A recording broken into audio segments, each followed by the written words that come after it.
அனுதின நம்பிக்கையின் பனித்துளி.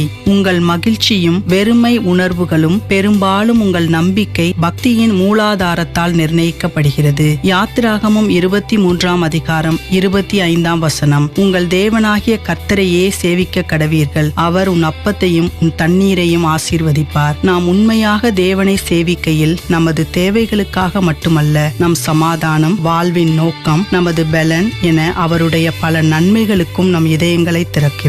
உண்மையான ஆசீர்வாதம் நமக்கு சொந்தமானதை கொண்டு அளவிடப்படுவதில்லை, ஆனால் நாம் யாரை சார்ந்திருக்கிறோம் என்பதன் மூலம் அளவிடப்படுகிறது. உங்கள் வேலை வருமானத்தை வழங்கக்கூடும், உங்கள் நண்பர்கள் ஆறுதலை கொண்டு வரக்கூடும், ஆனால் தேவன் மட்டுமே நீடித்த சமாதானத்தை வழங்குகிறார். ஆராதனை என்பது ஞாயிற்றுக்கிழமை சடங்கல்ல, அது நன்றி உணர்வு மற்றும் நம்பிக்கையின் தினசரி கடமையாகும். இன்று அதை உங்கள் வாழ்க்கை முறையாக மாற்றுகையில் சவால்களுக்கு மத்தியில் தேவ பிரசன்னத்திற்கு உங்களை வழிநடத்தி அவரது ஆசீர்வாதங்கள் உங்கள் அன்றாட தருணங்களில் பாய அனுமதிக்கும். ஜெபிப்போம். அன்புள்ள ஆண்டவரே, நீர் எம் மீது பொழியும் ஒவ்வொரு ஆசீர்வாதத்திற்கும் நன்றி. உம்மை முழுமையாக நம்பவும் எல்லாவற்றிலும் உம்மை சார்ந்திருக்கவும் கற்றுத்தாரும். உம்மை பிரியப்படுத்தி நாங்கள் வாழும்போது எம்மை பலப்படுத்தி ஆசீர்வதியும். ஆமீன். ஆராதனை எல்லா நன்மைகளுக்கும் ஆசீர்வாதத்தின் கதவுகளை திறக்கும். அடுத்த அனுதின நம்பிக்கையின் பனித்துளி வரை தேவனை மட்டுமே நம்பி அவரில் நிலைத்திருங்கள்.